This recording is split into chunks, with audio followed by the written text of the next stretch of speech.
माणसाच्या चांगल्या वाईट सगळ्या विचारांचा उगम त्याच्या डोक्यातून होतो आणि कधीकधी मनातून. आपल्या डोक्यातून अनेक प्रकारचे विचार जन्माला येतात. त्यापैकी एक म्हणजे कामवासना. इतर भावनांसारखी ही देखील नैसर्गिक भावना आहे आणि ती असायला हवी, त्याशिवाय मानवजातीचा विस्तार शक्य नाही. पण आपल्या संस्कृत भाषेत एक ब्रीद आहे, अति सर्वत्र वर्जेत, म्हणजेच अति प्रमाणात असलेली कुठलीही गोष्ट वाईटच. आपल्याला जगण्यासाठी जेवण हवं, पण अति खाल्लं तर आपण मरून जाऊ. पाणी आपल्यासाठी गरजेचं आहे, पाण्याशिवाय आपलं जीवन नाही, पण प्रमाणापेक्षा जास्त पाणीही आपल्यासाठी घातक ठरू शकतं. थंडीपासून वाचायला आग आपल्याला आवश्यक असते, पण जास्तीची आग आपल्याला जाळून टाकते. त्याचप्रमाणे डोक्यात येणारे कामविचार, प्रणय विचार एका मर्यादेपर्यंत ठीक आहेत, पण त्याचा अतिरेक झाला तर ही एकच गोष्ट तुम्हाला आयुष्यातून उठवण्यासाठी पुरेशी आहे. तुम्हाला जर विचारलं इंटरनेटची काय व्याप्ती आहे, तर फक्त ते विशाल आहे, त्याला मर्यादा नाही असं सांगता येईल. त्यावर अनेक व्हिडिओज आहेत, अनेक वेबसाईट आहेत आणि त्यात 37% फक्त पॉर्न वेबसाईट म्हणजे सेक्स संदर्भात वेबसाईट आहेत. आणि एका वेबसाईटच्या दाव्यानुसार त्यांच्या साईटवर एका सेकंदात 25 लाख पॉर्न व्हिडिओ बघणारे आहेत. असे व्हिडिओ बघून मनातील आणि डोक्यातील सेक्सचे विचार, ते करण्याची इच्छा ही तीव्र होते आणि ती चुकीच्या मार्गाने बाहेर निघते. परिणामी आपल्या आजूबाजूला होणारे बलात्कार आणि मुलींची, महिलांची होणारी अवस्था, हे सगळं आपल्यापासून लपून नाही राहिलेलं. माणसाच्या मनातील हे विचार जेव्हा वासनेचं रूप घेतात, तेव्हा तो विनाशाच्या दिशेने चालू लागतो. कितीतरी तास पॉर्न व्हिडिओ बघणारे तरुण, त्यांची प्रत्येक मुलीकडे, महिलेकडे बघण्याची दृष्टी देखील तशीच होत जाते. भगवद्गीतेमध्ये श्रीकृष्ण याबद्दल काय सांगतात, त्या अगोदर मला तुम्हाला एक गोष्ट सांगायची आहे. एक दिवस एक शिष्य गौतम बुद्धांना विचारतो, माझ्या मनात इतके खराब विचार का येतात? मला नाही वाटत की असे विचार माझ्या मनात यावेत, पण तरी देखील कामवासनेचे विचार माझ्या मनात सतत येतात आणि या सगळ्या विचारांना मी खूप वैतागलो आहे. माझी सगळी ऊर्जा आणि वेळ यातच वाया जात आहे. या सगळ्या विचारांमुळे मी कधीही शांत राहू शकत नाही आणि मी नेहमी स्त्रियांना बघून आकर्षित होत जातो आणि स्वतःला रोखू शकत नाही. हे सगळं ऐकून बुद्ध स्मित हास्य करू लागले आणि बुद्धांनी त्याला विचारलं, तुला माहीत आहे का कामवासना काय आहे? तेव्हा तो शिष्य म्हणाला, मला नाही माहीत कामवासना काय असते, पण ती खराब आणि अत्यंत वाईट गोष्ट आहे. हे बुद्ध त्याला म्हणाले, अगोदर हे लक्षात घे की नैसर्गिकरित्या जी गोष्ट आपल्यामध्ये आहे ती कधीही वाईट नसते. आपल्या जीवनात त्याची काही ना काही गरज असते. कामवासना ही गोष्ट वाईट नाही. ही तर इतर भावनांसारखी आपल्या आतमध्ये असलेली एक भावना आहे, जी आपल्याला आपल्यात काहीतरी कमी असल्याची जाणीव करून देते आणि आपल्यात असलेल्या कमतरतेला पूर्ण करण्यासाठी आपण त्याकडे आकर्षित होतो. जसं की तुझ्याकडे धनसंपत्ती कमी आहे, तर तुला ते मिळवण्याची वासना होते. म्हणजेच वासना म्हणजे दुसरं काही नसून एक प्रकारची आपल्यातली कमतरता आहे, गरज आहे. आणि जेव्हा ही गरज आपल्यातल्या शरीराच्या संबंधित असते, तेव्हा आपण तिला कामवासना म्हणतो. शिष्य म्हणाला, कामवासनेचा अर्थ तर मला कळला, पण ती येते कुठून? बुद्ध म्हणाले, ती कुठून येत नाही, ती आपल्या आतच असते आणि ती असल्याशिवाय मानवजातीचा विस्तार शक्य नाही, म्हणून ती गरजेची आहे. शिष्य म्हणाला, जर कामवासना गरजेची आहे आणि ती आपल्या आतच असते, तर सगळे तिला वाईट का म्हणतात? बुद्ध म्हणाले, हीच तर लोकांची समस्या आहे. लोकांनी कामवासनेचा चुकीच्या पद्धतीने विचार केला आहे. सगळे लोक ती दाबण्याचा किंवा लपवण्याचा प्रयत्न करतात. कामवासना वाईट नाही, कामवासनेचा चुकीचा वापर करणं वाईट आहे. लोक ज्याच्यावर प्रेम करतात त्यालाच आपलं ध्येय बनवतात आणि तेच मिळवण्याचा प्रयत्न करतात आणि ते चुकीचं आहे. बुद्ध म्हणतात, तुला माहीत आहे का, प्राण्यांमध्ये देखील कामवासना असते. तेव्हा तरुण म्हणाला, हो, प्राण्यांमध्ये देखील कामवासना असते आणि म्हणूनच ते त्यांचे पुढचे जीव जन्माला घालतात. मग बुद्ध म्हणाले, आपण प्राण्यांमध्ये असणाऱ्या कामवासनेला वाईट का म्हणत नाही? तरुण म्हणाला, महात्मा, मला नाही माहीत, तुम्हीच सांगा. तेव्हा बुद्ध म्हणाले, प्राणी आपल्या कामवासनेचा उपयोग आनंद मिळवण्यासाठी नाही तर फक्त प्रजनन करण्यासाठी करतात. निसर्गाने प्राण्यांना इतकी बुद्धी नाही दिली की ते कामवासनेला आपल्या सुखाचा आधार बनवतील. आणि या उलट माणसाने आपल्या बुद्धीच्या जोरावर निसर्गाने बनवलेल्या प्रत्येक वस्तूचा वापर आपल्या सुखासाठी केला. माणसानेच कामवासनेला आपल्या सुखाचं कारण बनवलं आहे आणि निसर्गाने फक्त आपली पिढी निर्माण करण्यासाठी ही भावना आपल्याला दिली आहे.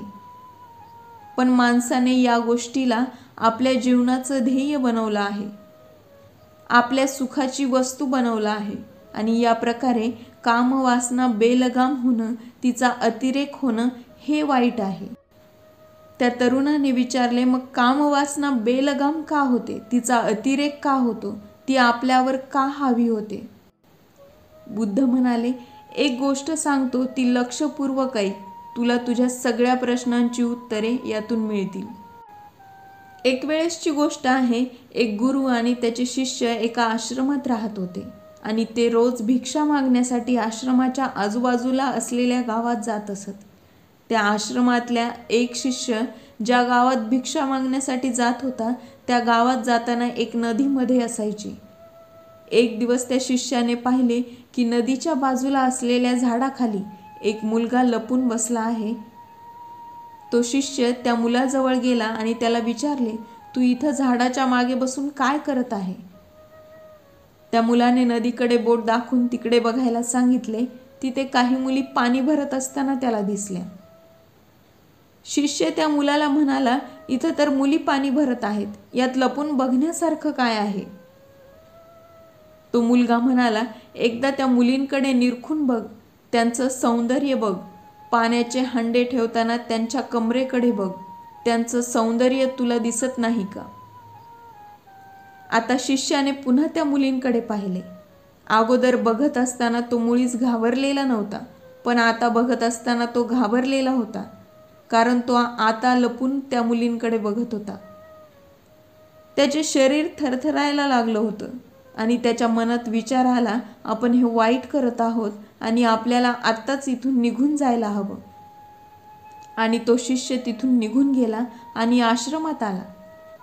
पण आश्रमात आल्यानंतरही त्याच्या नजरेसमोरून पाणी भरणाऱ्या त्या मुलींचे दृश्य हटत नव्हते. आता त्याचं कशातच मन लागत नव्हतं. आता तो रोज भिक्षा मागायला जात असताना त्या पाणी भरणाऱ्या मुलींकडे लपून बघत होता. आता त्याचं हे काम रोजचं झालं होतं. आश्रमातल्या कुठल्याच कामात त्याचं मन लागत नव्हतं, ना खाण्यात, ना झोपण्यात, ना काही शिकण्यात. त्याचं मन बेचैन राहू लागलं. त्याच्या या सगळ्या वागण्यामुळे गुरुला त्याच्यावर शंका आली की काहीतरी कुठेतरी चुकत आहे. गुरुने त्याला बोलावून घेतले आणि त्याला सांगितले, आजपासून मीही तुझ्यासोबत भिक्षा मागायला येणार आहे. तो गुरुला म्हणाला, गुरुदेव, तुम्ही कष्ट घेण्याची गरज नाही. गुरूंची शंका वाढली. एक दिवस शिष्य भिक्षा मागायला जात असताना गुरुने त्याचा पाठलाग केला आणि बघितले, एका झाडाखाली एका मुलाबरोबर तो काहीतरी बघत आहे. गुरु त्या शिष्याच्या मागे जाऊन उभा राहिला आणि त्याला विचारले, तू हे काय बघत आहेस? आपल्या गुरुचा आवाज ऐकून तो मुलगा घाबरला. त्याला घाम फुटायला लागला, शरीर थरथरायला लागलं, जसं की एखाद्या चोराला चोरी करताना पकडला आहे. त्याच्यासोबतचा तो मुलगाही घाबरून पळून गेला. शिष्य आपल्या गुरुच्या नजरेला नजर मिळवू शकत नव्हता. त्याच्या तोंडातून शब्द फुटत नव्हते. गुरु शिष्याला म्हणाले, मी हे काय बघतो आहे? माझा शिष्य तर निर्भय होता, त्याला कुठल्याच गोष्टीची भीती नव्हती, आणि आता मी हे काय पाहतो आहे? तू इतका घाबरलेला का आहेस? शिष्य घाबरलेल्या स्वरात म्हणाला, गुरुदेव मला माफ करा, हा मुलगा माझा मित्र नाही. याने माझे विचार भरकटवले. मी पुन्हा अशी चूक करणार नाही, मला क्षमा करा. गुरु म्हणाले, ठीक आहे, पण इथून पुढे लक्षात ठेव, आपली संगती जशी असेल तसे विचार आपल्या मनात सुरू होतात, म्हणून आपली संगती नेहमी चांगली ठेवावी. गुरु आणि शिष्य दोघेही आश्रमात परतले. यानंतर शिष्य आपलं प्रत्येक काम मन लावून करू लागला. त्याने भिक्षा मागण्यासाठीचा रस्ता देखील बदलला. सगळं सुरळीत चालू होतं. पण काही दिवसांनी त्या शिष्याच्या मनात क्रोध निर्माण झाला. तो इतर शिष्यांवर चिडचिड करू लागला. जेवणही वेळेवर करत नव्हता आणि जेवणही कमी करू लागला. हे सगळं बघून गुरुला पुन्हा त्याच्यावर शंका येऊ लागली. एका रात्री गुरु शिष्याजवळ आले आणि त्याला म्हणाले, आतापर्यंत तू तुझं वचन किती वेळेस मोडलं आहेस. हे ऐकून शिष्य गुरुचे पाय धरून रडू लागला आणि गुरुला म्हणाला, मला माफ करा गुरुदेव, मला माहीत आहे मी खूप वेळेस वचन मोडले आहे, पण माझं मन अशांत आहे. माझं मन माझ्या नियंत्रणात नाही. मी खूप प्रयत्न करतो की माझ्या मनातील सगळे वाईट विचार निघून जावेत, पण तसं होत नाही.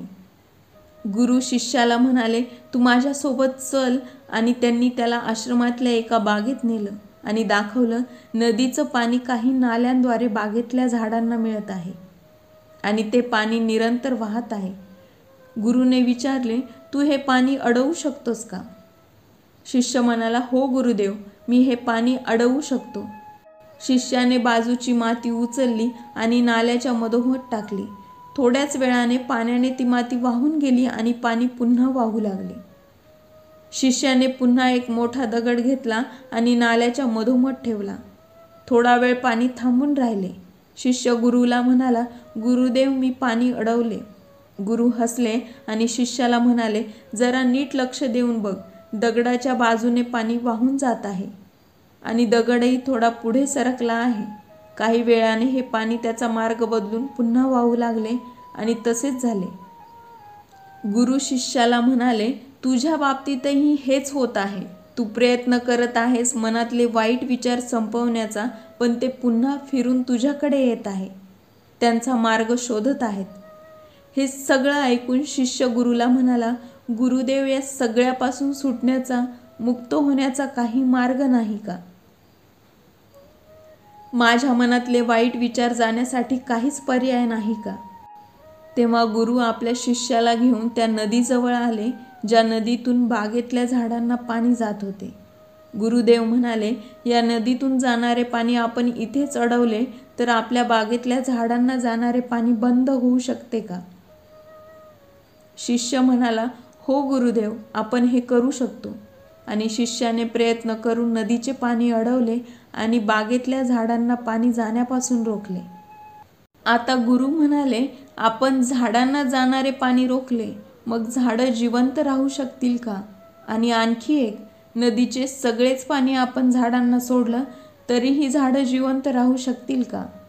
शिष्याने उत्तर दिले, नाही गुरुदेव, आपण झाडाचे पाणी बंद केले तर झाडे जगू शकणार नाहीत आणि झाडांना अतिरिक्त म्हणजे नदीचे सगळे पाणी दिले तरीही झाडे जिवंत राहणार नाहीत. गुरु हसले आणि म्हणाले, हे समजून घे की आपल्याला कुठल्याच गोष्टीला थांबवायचं नाही. आपल्याला फक्त सगळ्या गोष्टींमध्ये संतुलन ठेवायचे आहे. आपल्या सगळ्या विचारांचे संतुलन ठेवायचे आहे. आपण झाडांना पाणी नाही दिलं तरीही झाडं मरतील आणि आपण झाडांना अतिरिक्त पाणी दिले तरीही झाडं मरतील. याच प्रकारे आपलं जीवन सुद्धा संतुलनावर चालतं. जर मी तुला सांगितलं की आंब्याबद्दल विचार करू नकोस, तर तुझ्या मनात सगळ्यात अगोदर कशाचा विचार येईल? शिष्य म्हणाला, आंब्याचा. गुरु म्हणाले, वाईट विचारांचंही याच प्रकारे आहे. तू तुझ्या मनातल्या वाईट विचारांना जेवढ्या जबरदस्ती दाबण्याचा प्रयत्न करणार, तेवढे ते उफाळून बाहेर येणार. बऱ्याच वेळेस आपल्यातले वाईट विचार हे आपल्या वाईट संगतीमुळे येतात. कामवासना आपल्या मनामध्ये असतेच, पण बऱ्याच वेळेस चुकीच्या लोकांच्या संगतीमुळे ती आपल्यावर हावी होते, जसं की तुझ्यासोबत झालं आहे. शिष्य म्हणाला, गुरुदेव तुम्ही बरोबर सांगत आहात. त्या रात्री शिष्य शांतपणे झोपला. दुसऱ्या दिवशी भिक्षा मागायला जात असताना शिष्य नदीवर पोहोचला. त्याने त्या मुलींना पिण्यासाठी पाणी मागितले. त्यातील एका मुलीने त्याला पिण्यासाठी पाणी दिले आणि त्याचे चरण स्पर्श केले. त्याने तिला आशीर्वाद दिला, तुझं कल्याण हो.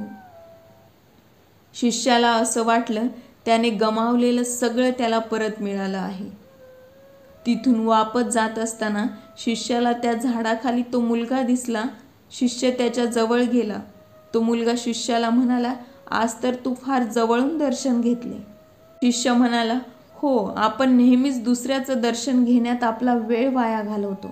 आपण स्वतःचे दर्शन कधीच करत नाही.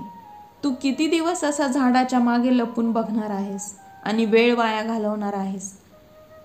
हे ऐकून त्या मुलाचे डोळे उघडले आणि तो तिथून निघून गेला. त्याने पुन्हा नदीवर येणं बंद केलं. ही सगळी कथा सांगून झाल्यानंतर बुद्धांनी शिष्याला विचारलं, आता तुला तुझ्या सगळ्या प्रश्नांची उत्तरे मिळाली असतील. शिष्य म्हणाला, खूप खूप धन्यवाद महात्मा. गौतम बुद्ध म्हणाले, जेव्हा पण तुझ्या मनात वाईट विचार येतील तेव्हा त्यांचा दोष स्वतःला देऊ नको. हे आपलं शरीर आहे आणि त्याने हे कित्येक वर्षापासून शिकले आहे. कित्येक वर्षापासून या सगळ्या भावना आपल्या शरीरामध्ये आहेत आणि तुझ्या विचाराने, शपथ घेण्याने यात काहीही बदल होणार नाही. पण तुझ्याजवळ ती शक्ती आहे, ती ऊर्जा आहे, ज्याचा उपयोग करून तू सगळ्या गोष्टींचं, विचारांचं संतुलन राखू शकतोस. तू एक जीवित ऊर्जा आहेस, जी काहीही अनुभवण्यासाठी स्वतंत्र आहे. स्वतःला ओळख. आणि इतकं बोलून गौतम बुद्ध मौन झाले आणि तो युवक तिथून निघून गेला. या सगळ्या गोष्टींचं तात्पर्य हेच की आपल्या ऊर्जेचा उपयोग आपलं ध्येय साध्य करण्यासाठी करा आणि आपली ध्येय मोठी असू द्या. तुमची सगळी ऊर्जा तुमचे ध्येयावर लावली तर इतर विचारांसाठी वेळ मिळणार नाही. पाणी आहे तर ते वाहणार आहे आणि ऊर्जा आहे तर ती बाहेर निघणार आहे. हे तुमच्यावर आहे की तुम्ही तुमच्यातल्या ऊर्जेचा कसा उपयोग करता. तुम्ही कामवासनेला थांबवू शकत नाही आणि तिला नष्टही करू शकत नाही. तुम्ही फक्त तिच्यावर नियंत्रण आणि संतुलन ठेवू शकता. फक्त एक शब्द, बॅलन्स. आता तो ग्रंथ, ज्या ग्रंथात जगातल्या सगळ्या प्रश्नांची उत्तरे आहेत, तो म्हणजे श्रीमद भगवद्गीता. त्यानुसार माणसाच्या मनात कामवासना निर्माण होते आणि जेव्हा तिचा उद्रेक होतो, ती माणसावर हावी होते, तिचा अतिरेक होतो, तेव्हा माणसाचं अधःपतन हे निश्चित आहे, त्याचा विनाश निश्चित आहे. कारण काम इच्छा, कामवासना ही पूर्ण होऊनही कधीच पूर्ण होत नाही. एक वासना दुसऱ्या वासनेला जन्म देते आणि तुमच्यातली ही वासना पूर्ण होत नसेल तर तुमच्या जन्माला येते ती लालसा आणि तुमची लालसा पूर्ण झाली नाही, तुम्हाला पाहिजे ते मिळालं नाही तर तुमच्यात क्रोध वाढतो आणि माणूस आपल्या रागात, आपल्या क्रोधात आपली विचार करण्याची क्षमता संपवतो आणि विचार क्षमता संपलेला माणूस स्वतःचं काय चांगलं आणि काय वाईट हेही समजू शकत नाही आणि माणूस आपलं आयुष्य स्वतःच्या हाताने खराब करून घेतो. म्हणून स्वतःच्या मनावर ताबा मिळवा. तुम्ही तुमच्या मनाच्या ताब्यात जाऊ नका आणि जीवनाचा आनंद एखाद्या योग्यासारखा घ्या आणि आपली ऊर्जा ही चांगल्या ठिकाणी वापरा. आशा करते तुम्हाला व्हिडिओ आवडला असेल आणि व्हिडिओ आवडला असेल तर चॅनलला लाईक, शेअर आणि सबस्क्राईब करायला विसरू नका.